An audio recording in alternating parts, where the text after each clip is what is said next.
I stopped mistaking guilt for growth. Boundaries aren't rude. They're how you stop letting people treat you like a customer service rep for their bad decision. Accepting that you are a people pleaser is one of the hardest pills to swallow because it is inherently a childhood trauma response. I disconnected my phone for 3 months. I did not tell anybody, and I straight up disappeared. This is not something that happened recently, but let me tell y'all what I learned from that experience. First and foremost, definitely had some reservations as a former people pleaser. I felt like, what if people need to reach me? I felt like, what if I upset this person? What if this person thinks that I don't care about them? But then I also thought about myself and why I felt the need to do that. I was overwhelmed. I was burned out. I felt like I was constantly helping people and it was not being reciprocated. And the thing is, this is why I tell people so much to learn to establish boundaries and to learn to be kind to people so you're not being nice to other people so you can't be nice to yourself. I was the type of person that would give to a fault. I was the type of person that would give you the things and then be like, wait a minute, I needed that. Right? I was the type of person I would be there no matter what. My phone, you could hit me up, I'm gonna answer. You could text me, I'm gonna pick it up.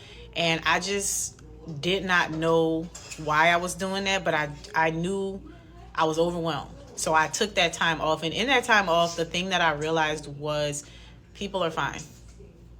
If you're not the person that can give somebody something, they're just gonna get it from somewhere else. Yep. And I'm not negating the importance of being there and building community and doing things for people, but I have to tell you, that point of isolation really showed me that the people that you're so afraid of disappointing, they will be fine. If you can't do it for them, there will be somebody else to do it. And that helped me to feel like, oh, let me take this cape off. I don't have to be nobody's hero. I'm just a resource, just like everybody else. Because what happens if the person outside on the corner that needs money, they ask everybody for $1. They don't care who tells them no. They just go to the next person. And even when they get a yes, they keep going to the next person to get what they need. I also learned my own limits and how to recognize when I was reaching my limit because I was by myself so much and because I was not always at the whim of other people because literally the phone was off, could not reach me. And one of the things that I would say about that is when you learn what your limits are, you can start to communicate them a little bit better. Before, I didn't really know my limits. I would just yes, whatever. And then I would get overwhelmed, but I have all of these commitments because I said I was going to do all these things. And if you're anything like me, you're going to honor all of your commitments, even if it means that you're just left here in the dust, tired and raggedy. And so it really did help me. And now I'm not telling anybody to go do this same thing, but I just want to tell y'all from the perspective of what I learned. If you are a people pleaser, the people will be fine without you. Don't go off yourself. That's not what I'm saying. When I say they will be fine without you, they love you. They need you. They want you to support them. But if you cannot, because you absolutely cannot for whatever reason, you don't have to feel personally attacked, like they're going to hate you. Because even if they do, they're still going to find somebody else to solve their problem. And what I'm really trying to bring home here is when you are giving to people, do it from a place of being able to do it freely, willingly. Not from a place of solely, I have to do this and I'm obligated. Because even God loves a cheerful giver. So he wants us to be able to give of people monetarily, with our time, whatever, in a very cheerful way. And I will tell you, a lot of the stuff that I was doing was begrudgingly. I didn't really want to. Now, it's not to say step back and never do anything. All I'm saying is be responsible with your time. Be responsible for yourself. Take care of yourself. Take care of other people. But there should be limitations. There should be boundaries. And you should feel comfortable saying no when it's something that you absolutely cannot do. You should never be at the point where you're just doing everything for everybody and you're completely burned out. Because you're no good when you're burned out. You're not efficient when you're burned out. You can't do the work of God when you're burned out. So help people, but help yourself too. Make sure you're good too. That's all I wanted to say. Don't help yourself too. Help yourself first. I had a therapist say this to me years ago, right? He said, if a plane is going down and you and your daughter are sitting side by side, whose mask do you put on first? And I with the quickness, I said, I put on my daughter's mask first because I would rather lose my life and let her live. He said to me, well, if you lose your life, how is she going to survive without you? I pondered. I thought about it. I was like, well, you have a good point, but still, he's like, you're missing a point, son. If you don't take care of yourself, you're not going to be able to help others. So sometimes helping others is making sure that you're good, is setting up the proper boundaries for yourself. Now, I mean, it's doing what you have to do for your mental capacity, your mental health. So sometimes it's saying no to others and yes to me first. 4 years of breaking my people-pleasing habit in 60 seconds. Here we go. Number one, I realized 90% of my stress came from saying, yeah, it's fine, when my soul was screaming, hell the no. I wasn't being nice. I was being held hostage by my own manners. Number two, I used to treat approval like oxygen. Every sure, I don't mind, was me auditioning for the role of the most liked person who secretly hates everybody. Number three, I stopped over-explaining myself. No became a full sentence. Like, no PowerPoint, no backstory, no apology, just no. If you're confused, that sounds like a you problem. Number four, I lost a few family members and friends and homies. Turns out they didn't love me. They loved the version of me that did free emotional labor and answered texts immediately. R.I.P. to that clown. I don't even know who that dude is. Like, there's some relationships right now that are thriving because you're taking the back seat in the relationship. You're allowing that person to run amok, ask you for any favors, talk to you whenever they want to talk, but as soon as you call them, they don't answer. When it's time for you to talk about yourself, they're uninterested. That relationship is literally thriving off of you just pleasing them. And you know that. You sense a vibe switch whenever you're in conversation, but you stay there because that relationship means something to you. You want to please that person. So it's become a one-sided relationship rather than this doesn't serve me.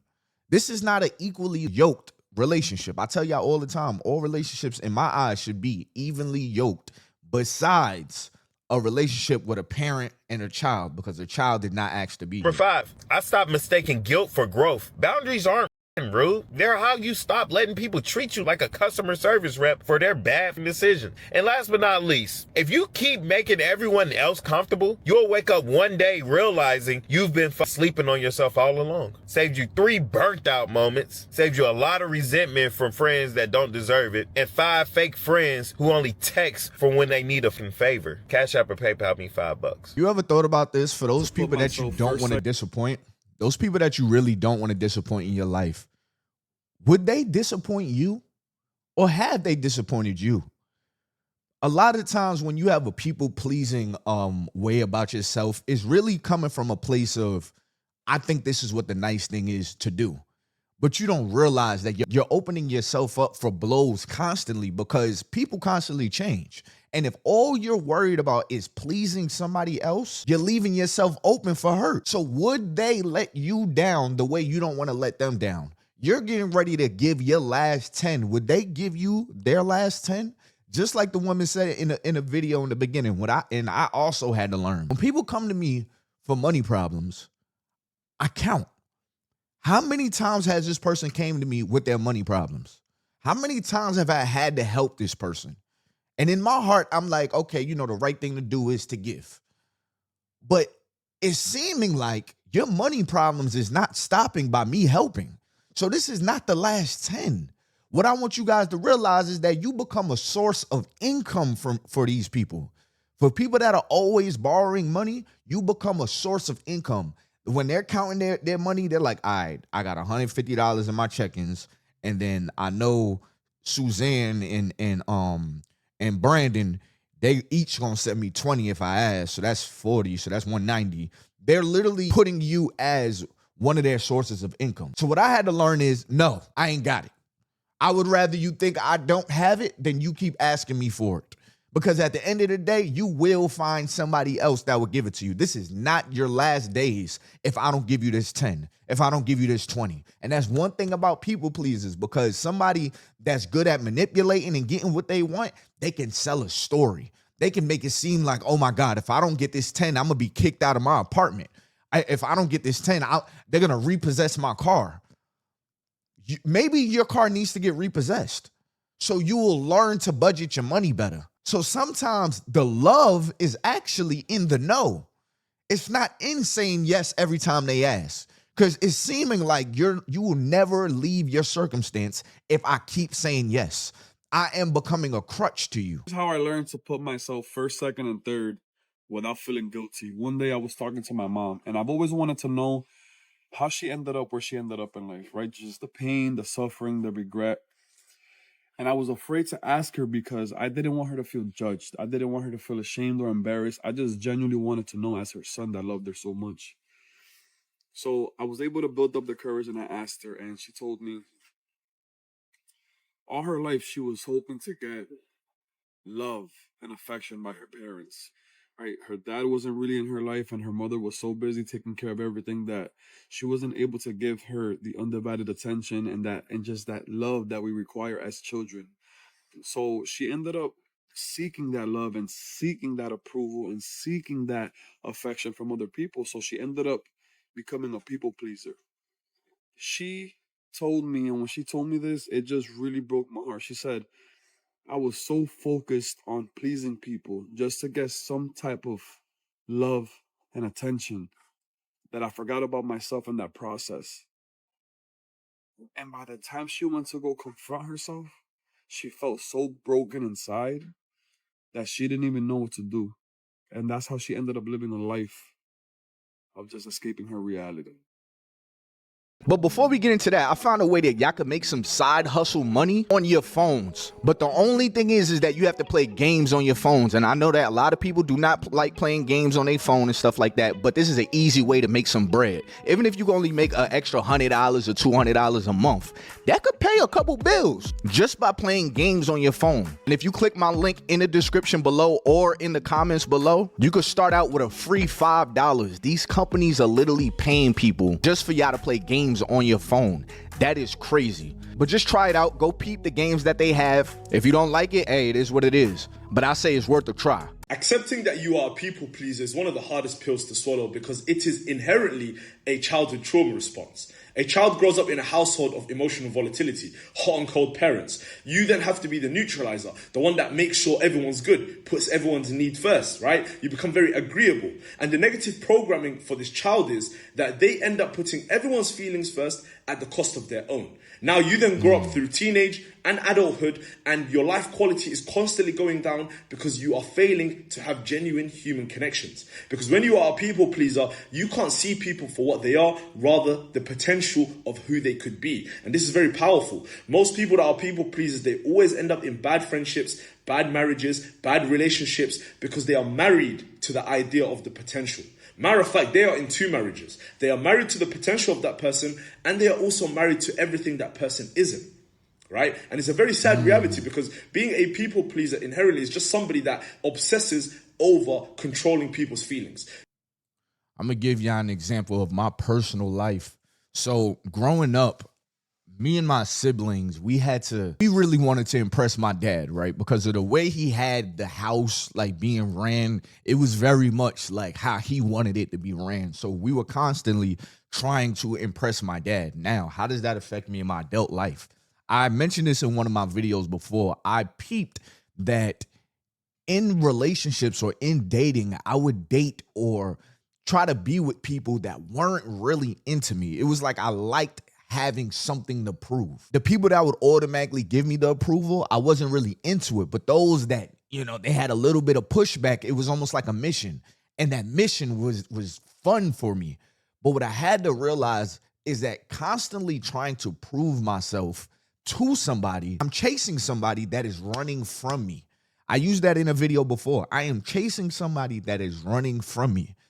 That is why I'm experiencing the hurt that I'm experiencing. So once I put aside that people pleasing or people impressing or just overly considering other people to validate who I am, I was able to be in more healthy situations. I was in situations where it was reciprocated rather than I'm trying to get you to reciprocate. Because a lot of times when we are people pleasers, we're constantly doing what we're doing, hoping to get a result. We're constantly doing what we're doing, hoping that this person will show us the better side of them, or we'll stay in good graces with them. You try to control people's feelings so they do not react in a negative way. They don't judge you. They don't shout at you. They don't scream at you. They don't slander you. That's like jail. You're really trying to control this. But as you know, in life, you can't control external things that are out of your control. Nope. Matter of fact, by you trying to control that, you lose yourself almost always. And If you guys know who Mel Robbins is, she has this theory called the let them theory, The right? let them theory. And this is so powerful because when I started practicing it like 2-3 years ago, my life changed forever, right? The let them theory essentially is, instead of putting yourself through emotional labor, trying to control things that you cannot control, let them. For example, Let them. if my friend doesn't invite me to his birthday party, let him. Simple as. I'm not going to feel sad about it. I'm not going to feel angry about it. If, for example, somebody is mistreating me and I'm in an intimate relationship with them, I'm not going to be married to this potential of them. I'm just going to let them be how they are. And by letting someone be how they are, which is a very important thing to practice, by the way, it takes away this foggy lens that you have and you see the person for who they actually are, right? Letting someone be is a very powerful thing in a friendship and also in an intimate relationship. When you let someone be, don't even try to change them. Let them be how they are. What you end up realizing is they are not a good person. And once you realize they are not a good person, it's almost always easy to kind of leave that person. However, when you are married to the potential or the idea of that person, you are always in your head thinking about what could be rather than what is actually in front of you. So being a people pleaser, 2 steps, and this is something that I helped with my closest friend. You know, he finds himself being a people pleaser all the time, and he is a male, by the way. I told him 2 things, right? Number 1, take a deep dive into your childhood. Where did this even begin, right? What were your parents like? What relationship did you have with them, right? What kind of emotional trauma did you have to bear? First and foremost, history lesson. You have to acknowledge it. Number 2 is the let them theory. Instead of trying to control people's feelings, just let them be how they are. Stop trying to control outcomes. Stop trying to control people's outlook towards you or their view towards you, right? Because if you're constantly trying to control the outcomes of other people, do you realize you will constantly have to shape shift? You can never be you. You can never be the original version of yourself because you're constantly shape shifting for outcomes of different people. For every person that you want to impress, it's going to be a different outcome. They're all going to receive you different. So what does that mean? You have to constantly change who you are to impress who's ever in front of you this time. Which is why letting that whole thought process go, using the let them theory to just let people perceive you the way they're going to perceive you. Still be a good person. Don't get me wrong. Don't be out here being an a-hole, but let them perceive you how they're going to perceive you, because you don't want to become a victim of other people's perception. Because the truth is, you never know how somebody's perceiving you. You can give somebody $100 and they can either be very appreciative, like, dang, man, like, whenever I get everything, I can't wait to give back to this person. Or I just really appreciate that gesture that person get. You know what? I'm going to pay it forward. I'm going to do this for somebody else when I get up. Or they could look at it like, she thinks she just got so much money, or he just think he just better than me. He probably think I'm broke or something. Man, I take this 100. You know what? Next time I need 100, I'm coming right back here. So you think you're doing the right thing, but you really don't know how this person is perceiving you. So just let them. Now, I mean, let them have their perception of you telling them no. Once you really enunciate and you pronounce these words, look how empowering it is. Someone's mistreating you, let them. I'm not going to intervene. Let them. It requires a lot of hard work in the beginning, but once you really practice, let them. And then you end up seeing things for what they are rather than this blinded sight that you have of this potential, right? So being a people pleaser, one of the saddest realities for most people, because being a people pleaser, almost always that person's a good person. I've met these people, I've hung around with these people. People pleasers just can't see that negative programming from childhood has essentially affected them for the most part of their lives. They end up in the same relationships. They're always around the same people. And these people are not conducive towards their growth. Rather, they halt your growth. So just some advice. Being a people pleaser, you can always grow out of it. Doesn't mean that you become a crazy, selfish weirdo. It just means that acknowledge, take a deep dive into your past, right? Acknowledge where this negative programming came from. And let people be how they are. Stop trying to control people's feelings. Stop trying to control people's outlooks towards you. Because when you stop controlling, you see it for what it is. And once you see it, you will never unsee it. And once you see it, not only will you never unsee it, but you can make a move now. See, the part that he didn't add in that let them theory, the next thing is let me. You know, let me move on from this person. Let me fall back. I'm finally seeing you for who you are. I'm finally hearing your words. And instead of me trying to please you to keep you in this box of happy about me, like you're happy towards me, instead of me trying to do that, let me allow you to be your true form. And once you do that, I can see you. Now, let me fall back. I'm about to save some time in therapy. The reason why you aren't healing, the reason why you feel stuck in your current part of your journey, the reason why you feel like you don't have the energy to get out, or you're just like stuck in this mental fog, is quite literally because you're too afraid to not be nice. Like, stop being nice. Who cares? Like, you're not nice. I tell people all the time, I'm not a nice person. I'm not. Why? Because when I was a nice person, I got ran over. When I was a nice person, I didn't set boundaries. Because being nice is very performative. It's like, I do this because it should be done. No, what should happen is people should respect you. And the reason why you aren't healing is because you're too worried about being nice that you aren't calling spades spades. Tell them people they hurt you. Tell them people that even though now they're better, that they caused you great trauma. Tell people that, you know what, you actually don't respect me and I don't have to deal with this. Actually, you suck and I'm dipping. Stop being nice and you'll start healing. Well, what I will say, what I believe, this is just me. I believe that you can still be nice, but have boundaries. I can still chop it up with you. I can still talk to you, but when a line is crossed, yeah, I'm done.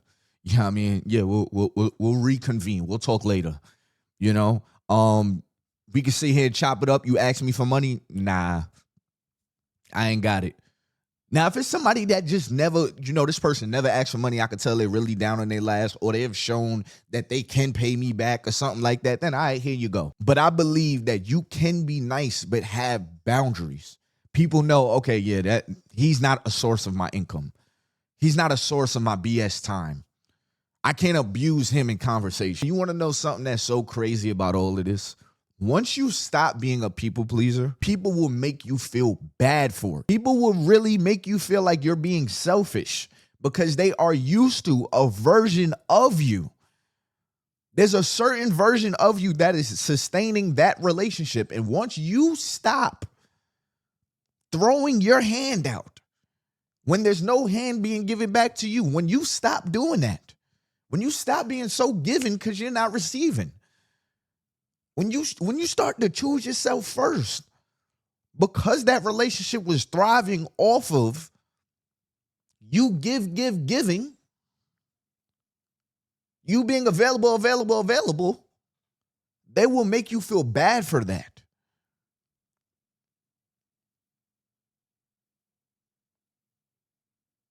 And you will start to second guess, am I making the right decision by choosing me, or am I being selfish?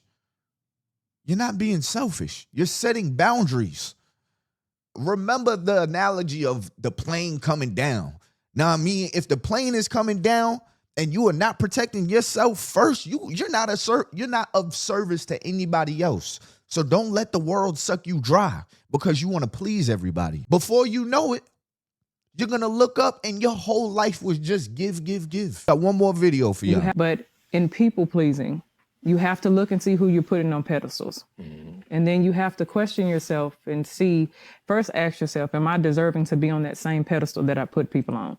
Most times you're probably going to tell yourself that you're not deserving to be on that pedestal. You need to ask yourself why you're not deserving to be on that pedestal. Why is this person more deserving to be on this pedestal than me? There's something you're comparing yourself to, or there's something that you're fearing. Also, in people pleasing, when we're trying to break away or dismantle the ideal or the notion of people pleasing, what you have to do is start to ask yourself, what am I sacrificing to keep these people happy?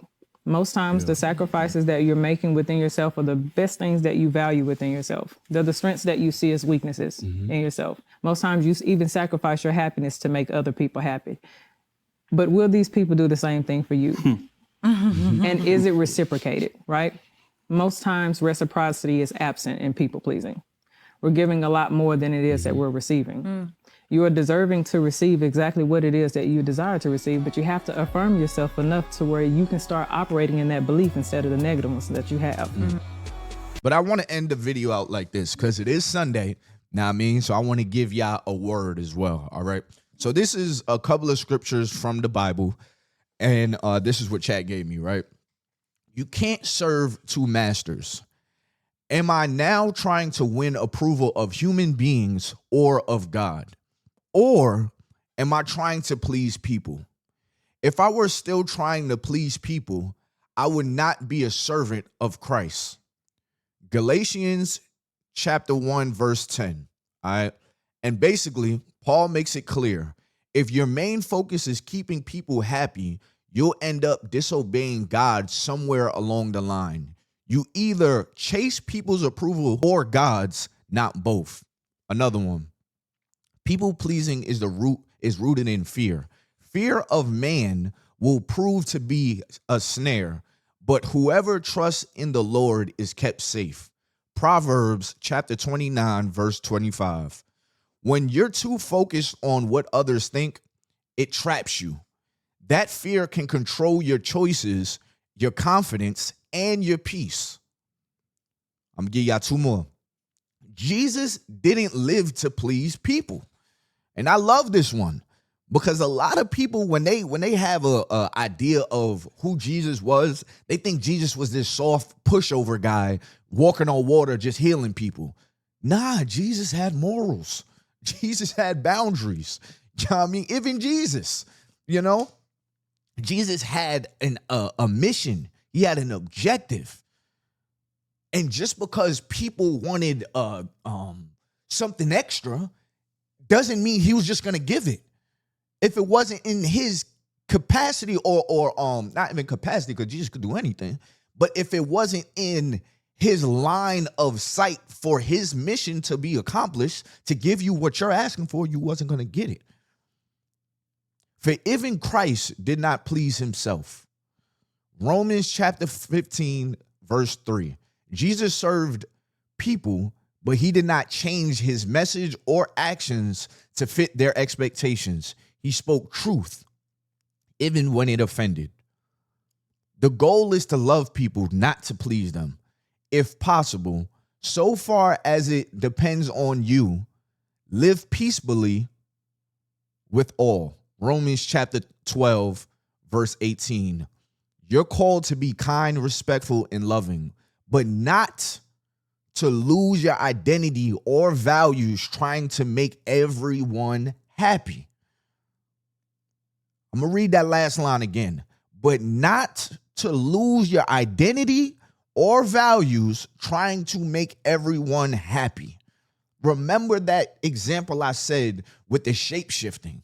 If you're constantly trying to please people, you're going to constantly shapeshift because the perception of whether or not that person is pleased is going to constantly waver. It's going to constantly change. So what are you doing? You're constantly changing your identity. So by the end of the day, and you look in the mirror and you probably try to please 10 people, you don't even know who you're looking at. You're looking at a version that other people would possibly like, and that's the version of you that you have created. But who are you actually? Without trying to please, who are you when you say let them? Let them. Who are you? I'm gonna give y'all one more. God values obedience over approval. We must obey God rather than man. Acts chapter 5, verse 29. True faith sometimes means disappointing people. I'm gonna just let that just fester for a second. True faith sometimes means disappointing people. But just stay right there for a second. The truth hurts. The truth hurts, bro. And if you give somebody the truth and it gets thrown back at you, or it creates some type of anger, that doesn't mean you flip the switch and go to people pleasing now.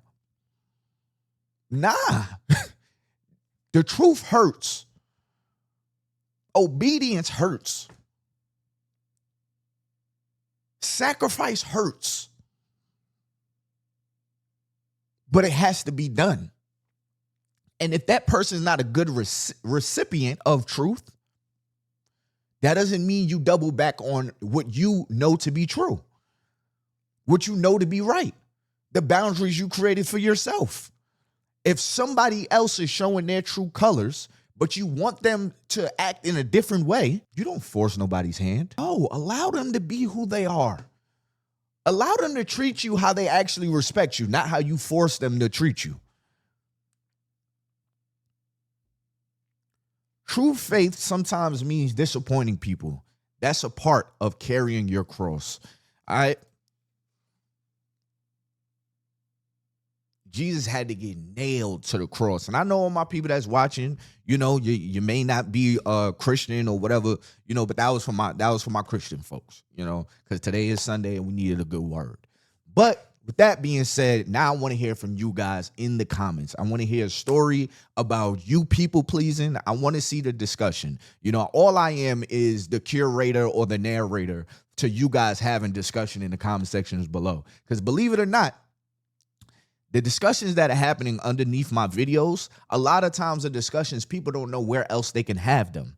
Now, I mean, so feel free to be open in the comments. Don't feel like your comment is too long. Don't feel like your situation is a burden, because that's that people pleasing. Now, I mean, and don't feel like you're weird. Comment below your story, your experience, the pushback that you got. And somebody else, watch, mark my words, somebody else is going to comment back to your comment. If it's not me, it's going to be somebody else that relates. Or it's going to be somebody else that read it and it resonated. So anyways, y'all, make sure you hit that like button, subscribe button, turn on my post notifications and all that good stuff. And make sure you hit that hype button too. And like I say in all my videos, if you want to make a couple dollars playing games on your phone, all you got to do is click the link in my description below or the link in my comments, all right? These apps, they're literally paying people just to play games on your phone. Just check it out. All you got to do is just sign up. If it's for you, it's for you. If it's not for you, it's not for you. But if you catch yourself making some money, make you your money. Until next time, y'all, it's been your boy, Ty Boogie. I'm out of here, man.